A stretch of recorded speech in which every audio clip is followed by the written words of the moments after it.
আসসালামু আলাইকুম। সবাইকে স্বাগত জানাচ্ছি আমাদের আজকের অনুষ্ঠানে। আজকে আমরা শিখব ইম্পারেটিভ সেন্টেন্স কিভাবে আমরা চিনব এবং কিভাবে ইম্পারেটিভ সেন্টেন্স আমরা তৈরি করব। প্রথমে জানা যাক ইম্পারেটিভ সেন্টেন্স কাকে বলে। মনে রাখবে, যে বাক্য দ্বারা আদেশ, নিষেধ, উপদেশ, অনুরোধ, প্রস্তাব ইত্যাদি করা হয় সেই বাক্যকেই আমরা ইম্পারেটিভ সেন্টেন্স বলবো। দেখো, মনে রাখতে হবে, যে বাক্য দিয়ে আদেশ, নিষেধ, উপদেশ, অনুরোধ, প্রস্তাব বোঝায় সেটাই ইম্পারেটিভ সেন্টেন্স। তার মানে বোঝা যাচ্ছে, যখন তুমি আদেশ দিতে চাইবে কাউকে, নিষেধ অথবা উপদেশ, অনুরোধ অথবা প্রস্তাব বোঝাতে চাইবে, তখন তোমাকে ইম্পারেটিভ সেন্টেন্স ব্যবহার করতে হবে। চলো এবার আমরা শিখি কিভাবে আমরা ইম্পারেটিভ সেন্টেন্স তৈরি করব। দেখো, ইম্পারেটিভ সেন্টেন্স দুই ধরনের হতে পারে: পজিটিভ ইম্পারেটিভ সেন্টেন্স, আরেকটি হচ্ছে নেগেটিভ ইম্পারেটিভ সেন্টেন্স। দেখো, ইম্পারেটিভ সেন্টেন্স এ কিছু কথা তোমরা মনে রাখতে পারো। ইম্পারেটিভ সেন্টেন্সে সাধারণত সাবজেক্ট হিসেবে ইউ কথাটা লুকায়িত থাকে, উজ্জ্ব থাকে, এবং ইম্পারেটিভ সেন্টেন্সের শেষে ফুল স্টপ ব্যবহার করতে হয়। চলো এবার তাহলে আমরা দেখি কিভাবে আমরা ইম্পারেটিভ সেন্টেন্স তৈরি করব। দেখো, প্রথমেই ইম্পারেটিভ সেন্টেন্সের যে স্ট্রাকচারটা সবচেয়ে বেশি ব্যবহৃত হয় সেটি হচ্ছে শুরুতে ভার্ব। অর্থাৎ যখন তুমি শুরুতে ভার্ব ব্যবহার করবে তাহলে সেটা ইম্পারেটিভ সেন্টেন্স হিসেবে, যদি তুমি শুরুতেই ভার্ব ব্যবহার করো তাহলে সেটাকে আমরা ইম্পারেটিভ সেন্টেন্স বলবো। অর্থাৎ শুরুতেই ভার্ব ব্যবহার করে তুমি ইম্পারেটিভ সেন্টেন্স তৈরি করতে পারো। এক্ষেত্রে যদি শুরুতে ভার্ব ব্যবহৃত হয় তাহলে সেটা পজিটিভ ইম্পারেটিভ সেন্টেন্স হবে, এবং যদি তুমি নিষেধ করতে চাও কাউকে তাহলে তুমি শুরুতে ডোন্ট যোগ করতে পারো, তারপর পরে অবশ্যই ভার্ব ব্যবহার হবে। এটা তোমাকে খেয়াল রাখতে হবে।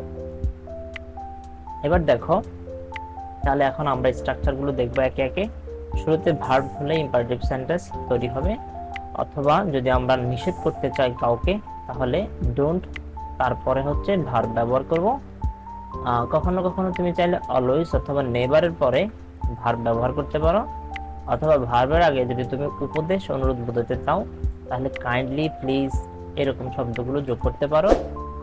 এছাড়াও দেয়ার ইনফিনিটিভ হিসেবে লেটস আস অথবা লেটস এর পরে তুমি ভার্ব ব্যবহার করতে পারো।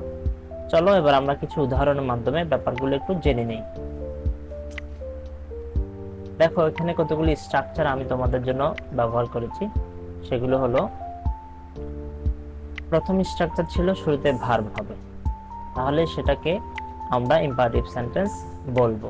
এই ক্ষেত্রে যদি শুরুতে ভার্ব দিয়ে শুরু হয় সাধারণত সেটা আদেশ বোঝায়। যেমন আমি যদি বলতে চাই বই পড়ো বা তুমি বই পড়ো, এই ক্ষেত্রে বাংলাতে বা ইংলিশে উভয় ক্ষেত্রে যাকে আদেশ করা হয় তুমি কথাটা বলা হয় খুব কমেই, অর্থাৎ প্রায় বলাই হয় না। তাহলে আমরা বলতে পারি রিড দ্য বুক, বইটা পড়ো। তাহলে দেখো, এই বাক্যে শুরুতেই রিড দিয়ে শুরু হয়েছে। তাহলে এখন আমরা আরো অনেক বাক্য তৈরি করতে পারি শুরুতে ভার্ব দিয়ে, পরে অন্য যা কিছু তোমার অ্যাড করলে সেটা হয়ে যাবে ইম্পারেটিভ সেন্টেন্স। দেখো, যদি আমি বলি রাইট এ প্যারাগ্রাফ, একটা প্যারাগ্রাফ লেখো, অথবা বলতে পারি হেল্প দ্য পুর, গরিবকে সাহায্য করো, অথবা আমি বলতে পারি প্লে টুগেদার, হ্যাঁ, অথবা মেমোরাইজ দিস স্টোরি, এভাবেই। অর্থাৎ শুরুতেই ভার্ব, তারপরে অন্য যা কিছু হোক, শুরুতে ভার্ব হলেই সেটা আমরা ইম্পারেটিভ সেন্টেন্স হিসেবে ধরে নিব। এই ক্ষেত্রে একটা কথা তোমরা মনে রাখতে পারো, যদি কোনো কাজ সাথে সাথেই করতে হয়, ভার্ব দিয়ে শুরু হয়েছে এবং কাজটা সাথে সাথেই করার জন্য বলতেছে, তাহলে সেটা আদেশ বোঝাবে। কিন্তু যদি কোনো কাজ ভার্ব দিয়ে শুরু হয়েছে আর কিন্তু সাথে সাথে করার জন্য বলা হয়নি, বা তুমি যে কোনো সময় করতে পারো, তাহলে সেটা হবে অ্যাডভাইস বা উপদেশ।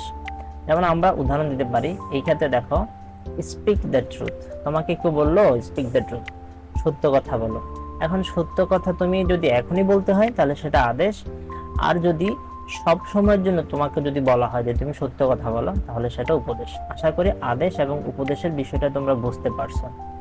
এবার দেখো, আমরা দ্বিতীয় স্ট্রাকচারটা দেখবো, যেটা দিয়ে নিষেধ বোঝায়। অর্থাৎ যদি কখনো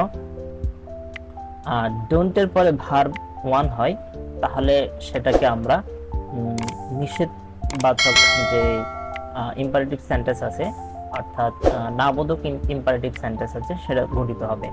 এবং তোমাকেও বলা হলো জোরে কথা বলিও না বা বলো না, এক্ষেত্রে আমরা বলি ডোন্ট স্পিক লাউডলি, জোরে কথা বলিও না। এক্ষেত্রে দেখো এখানে শুরুতে ডোন্ট যোগ হয়েছে, তারপরে হচ্ছে ভার্ব যোগ হয়েছে। আশা করি তোমরা বুঝতে পেরেছ। অর্থাৎ যখন দেখবে নিষেধ করতে চাইবে, তখন তোমরা শুধু ডোন্ট যোগ করে দিলেই হয়ে যাবে। যেমন আমি যদি বলি রিড দ্য বুক, বইটা পড়ো, যদি বলি যে বইটা পড়িও না বা পড়ো না, তাহলে ডোন্ট রিড দ্য বুক, বইটা পড়িও না। আশা করি প্রথম দুইটি স্ট্রাকচার তোমরা বুঝতে পেরেছো।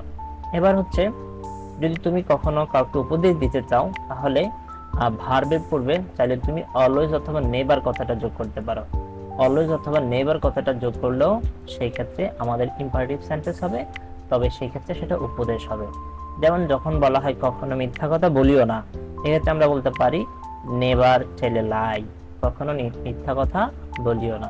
এক্ষেত্রে তুমি বলতে পারো টেল এ লাই, মিথ্যা কথা বলো। আর যদি বলি কখনো বলিও না, তাহলে নেভার টেল এ লাই। এক্ষেত্রে খেয়াল রাখবে টেল এ লাই, মিথ্যা কথা বলা, এক্ষেত্রে লাইয়ের পূর্বে এ হয়, খেয়াল রাখতে পারো লাইয়ের পূর্বে এ হয়। এবং সত্য বা সত্য কথা বলা ট্রুথের পূর্বে সবসময় দা হয়। এটা কিন্তু আর্টিকেল হিসেবে তোমরা ব্যবহার করতে পারো। আর্টিকেল হিসেবে অনেক সময় এই প্রশ্নটা এসে থাকে। এবার দেখো দ্বিতীয় অলওয়েজ দিয়ে আমরা একটা বাক্য দেখি, হচ্ছে সদা সত্য কথা বলবে। সত্য কথা বলবে, এটা উপদেশ দেওয়া হচ্ছে, আদেশ দেওয়া হচ্ছে না। তাহলে সদা সত্য, সদা মানে সব সময়, এর ইংলিশ হচ্ছে অলওয়েজ। আর সত্য কথা বলো, তাহলে এটার ইংলিশ হচ্ছে স্পিক দ্য ট্রুথ, সত্য কথা বলো। তো সব সময় বা সদা সত্য কথা বলো, এই অর্থে আমরা অলওয়েজ যোগ করতে পারি। এবার আসো আমরা যখন অনুরোধ করব, ইম্পারেটিভ সেন্টেন্স দিয়ে যখন আমরা অনুরোধ করতে চাইব, তখন আমরা ভার্বের পূর্বে প্লিজ অথবা কাইন্ডলি এই শব্দগুলো যোগ করতে পারি। যেমন যদি বলা হয় দয়া করে আমাকে সাহায্য করো, হেল্প মি, আমাকে সাহায্য করো, এটা হচ্ছে একটা আদেশের মতো বোঝাচ্ছে, আমাকে আদেশ, কাউকে আদেশ করা বোঝাচ্ছে যে তুমি আমাকে সাহায্য করো, এটাও ইম্পারেটিভ সেন্টেন্স। কিন্তু যদি আমরা একটু কাইন্ডলি রেসপেক্টফুলি কারো কাছে অনুরোধ করতে চাই, তাহলে আমরা বলতে পারি প্লিজ হেল্প মি অথবা কাইন্ডলি হেল্প মি। এক্ষেত্রে অর্থ হবে আমাকে সাহায্য করুন। দেখো এই বাক্য প্লিজটা বাদ দিলে আমরা দেখতে পারি শুরুতে ভার্ব দিয়ে শুরু হয়েছে, অর্থাৎ প্রথম স্ট্রাকচারটা দেখো সবগুলোর মধ্যে শুরুতে ভার্ব দিয়ে শুরু হয়েছে। শুধু জাস্ট কিছু কিছু ক্ষেত্রে নিষেধ বোঝানোর জন্য, উপদেশ বোঝানোর জন্য বা অনুরোধ বোঝানোর জন্য কিছু এক্সট্রা ওয়ার্ড যোগ হচ্ছে। এবার দেখো আরেকটা উদাহরণ দেখা যাক। এক্ষেত্রে লেটস অথবা লেটাস, লেট আস এর সংক্ষিপ্ত বা সংক্ষিপ্ত হচ্ছে লেটস, আর এটা পুনরূপ হচ্ছে লেটাস। এক্ষেত্রে লেট আস হতে পারে, লেট মি হতে পারে, লেট হিম হতে পারে। হ্যাঁ, এক্ষেত্রে এগুলো দিয়ে সাধারণত অনুমতি চাওয়া হয় বা কারো কাছে কোনো কিছু প্রার্থনা করা হয়। যেমন লেটাস প্লে, যার অর্থ হচ্ছে চলো আমরা খেলি। লেট মি গো, আমাকে যেতে দাও। এক্ষেত্রে লেট অর্থ দাও অর্থে ব্যবহৃত হতে পারে। এই বাক্যে লেট অর্থ দাও। লেট মি গো, আমাকে যেতে দাও। লেট হিম গো, তাকে যেতে দাও। Let him play, late them play, তাদেরকে খেলতে দাও। তো এই ধরনের বাক্যগুলো আমরা তৈরি করতে পারি। আশা করি তোমরা বুঝতে পেরেছো। এখন দেখো এখানে তোমাদের জন্য কিছু বাক্য দেওয়া হয়েছে, এগুলোর ইংলিশ কি হবে সেটা তোমরা কমেন্টে আমাকে জানাতে পারো। শব্দগুলো, বাক্যগুলো অত্যন্ত সহজ, আশা করি তোমরা সবাই পারবে। গরিবকে সাহায্য করো, সময় নষ্ট করিও না, চলো আমরা ঘুরতে যাই, দয়া করে আমাকে 10 টাকা ধার দাও, শান্ত হও। এই ধরনের ছোট ছোট বাক্যগুলো যখন তোমরা বারবার চর্চা করবে, আশা করি তোমরা খুব দ্রুত ইংলিশ কনভারসেশন বা ইংলিশ স্পিকিং সেটা তোমরা খুব দ্রুত শিখতে পারবে। চর্চার বিকল্প নাই, বেশি বেশি চর্চা করতে হবে, তাহলে আশা করা যায় ইনশাল্লাহ তোমরা পারবে। তার মানে লাস্ট একবার বলে দিচ্ছি, আদেশ, উপদেশ, নিষেধ, অনুরোধ, প্রস্তাব, এই ধরনের কিছু যদি তুমি প্রকাশ করতে চাও, তাহলে ইম্পারেটিভ সেন্টেন্স দিয়ে করতে হবে। তখন তুমি চাইলে এই স্ট্রাকচারগুলো ব্যবহার করতে পারবে। আর সব স্ট্রাকচারের মধ্যেই মূলত ভার্ব দিয়ে শুরু হয়ে থাকে এবং এই ধরনের বাক্যে সাধারণত ইউ কথাটা লুকায়িত থাকে। সাথে থাকার জন্য সবাইকে আবারও ধন্যবাদ জানাচ্ছি। আসসালামু আলাইকুম।